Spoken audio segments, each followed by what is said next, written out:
Zdravím vás, dlouho jsem tady nebyl, napravíme. Jenom na začátek stopněte si video, pauzněte si video, přečtěte si, na co si dát pozor, protože ve chvíli, kdy vstupujeme do sféry kryptoměn, do kryptosféry, tak vstupujeme na tenký led a stáváme se terčem všelijakých vykuků, podvodníků, vyčuránků, hackerů, kterým jde o to, aby naše peníze převedené do altcoinů, bitcoinů, do všelijakých kryptoměn, aby je z nás dostali. Kde začneme?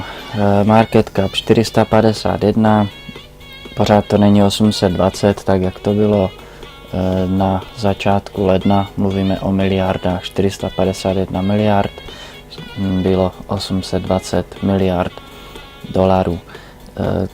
Co dělají kryptoměny dneska? Prvních 30 jsou červené, většinou tady akorát uteklo Digix DAO, nemám tušáka, co to je zač, nezajímám se o takovýhle.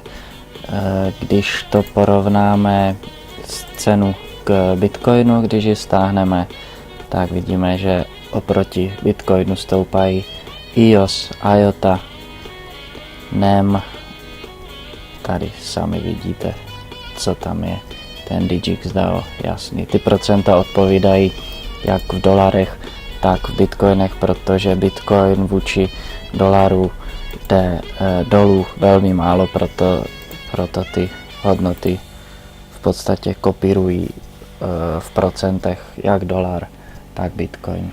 Tím to je. Co dál? Zajímavý je a co mě těší, tak je procentuální dominance Bitcoinu 39,8%. Bylo to na nějakých 32, když to bylo hodně nízko. A svědčí to o tom, podle mýho, když to tady takhle stoupá nahoru, že lidi, kteří se vrací do krypta, tak investují právě do Bitcoinu nebo kupují právě Bitcoin. Tady vidíme, jak se to vyvíjelo v celé době nebo v minulosti, kdy se tohle sleduje. A tady je zajímavý, že v posledním roce, když si dáme, tak někdy v období červenec se Bitcoin a Ethereum docela přiblížilo vzájemně, 39 Bitcoin, 31% Ethereum, tady to vidíme vlevo nad kurzorem myši.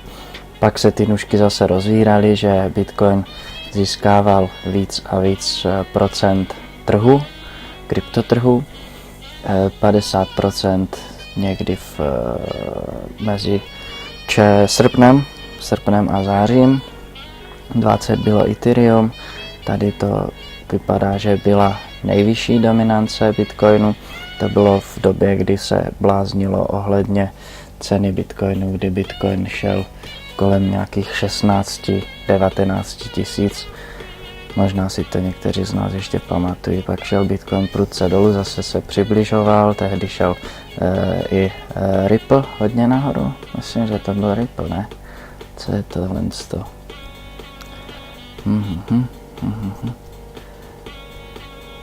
Nevidím, kdo to je, co to je. Dobrá, ale teď zase od konce ledna, začátku února jde dominance Bitcoinu nahoru a jak říkám, přisuzuju to tomu, že lidi, kteří se vracejí ke kryptu, tak dávají peníze do Bitcoinu, tam začínají. Co dál? Proč by měl Bitcoin stoupat? Stále nevystupuji z Bitcoinu, myslím si, že Bitcoin má budoucnost, je to pořád můj plán B a mám několik důvodů, proč by to takhle mohlo být i nadále.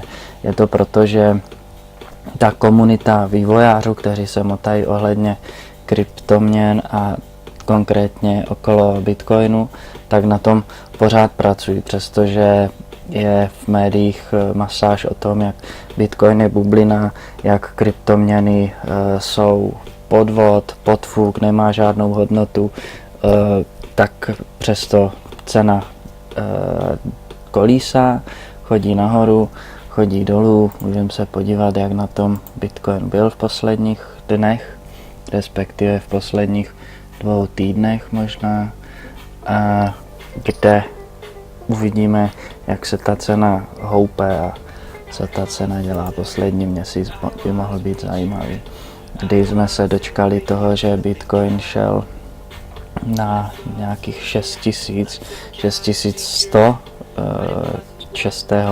února a od té doby jde pomalu nahoru. Vyhouplo se to k 12 000, tady jde vidět, že přes 12 000 to investoři, respektive lidi, kterým na té ceně záleží, tak přes 12 tu cenu nepustili, pak šla cena zase dolů, už to nešlo potom pod 9 000, jak je tady vidět, ale ta cena jde nahoru. Říkali jsme si taky, že jedním z důvodů, proč Bitcoin nebo proč ceny všech kryptoměn šly dolů, byl čínský nový rok, že Asie hodně jede na kryptoměnách, především Jižní Korea, Japonsko, a že zřejmě vybírali zisky. Teď by se do toho mohli vracet podle toho, jak to bylo v minulých 3-4 letech. A jak jsem zmiňoval, ta komunita, která dělá na Bitcoinu, na technologii Bitcoinu, tak neustále pracuje na nějakých nových vylepšeních. Povídali jsme si o Segwitu, povídali jsme si o Lightning Networku. Díky Segwitu říká se, že díky němu ty transakce probíhají rychleji, nebo že je jich více možný umístit do bloku. Nevím, na jakém principu to funguje, zkuste se někde podívat, někde to omrknout, ale je to jedna z věcí, která už funguje, kdy bitcoinové adresy, které začínají 3, právě využívají Segwitu, a asi bychom to měli podporovat, aby bylo jasný, že nám jde o to odstřihnout se od těch starých pořádků, od těch starých vlastně metod, na kterých dříve Bitcoin frčel. Jestli si pamatujete listopad, prosinec, tam jsme vydali nepotvrzené transakce a to číslo se pohybovalo okolo 190 000, 240 000, to bylo běžný.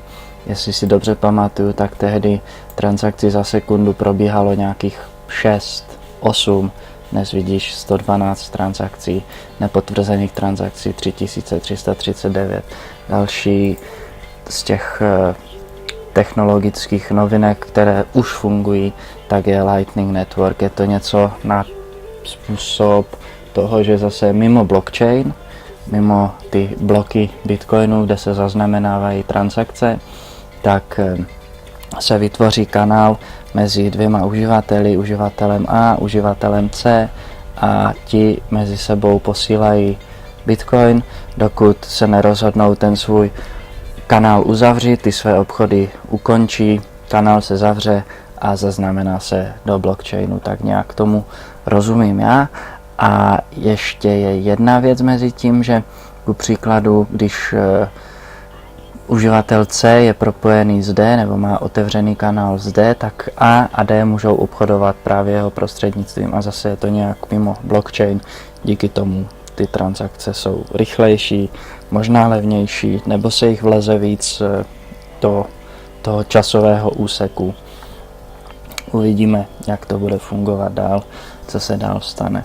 Takže to jsou důvody, proč věřím tomu, že Bitcoin bude dál růst, protože se tomu komunita věnuje, ty lidi, kteří v tom jedou, kteří se tomu věnují, tak na tom neustále pracují. Další informace v dalším videu. Čaj.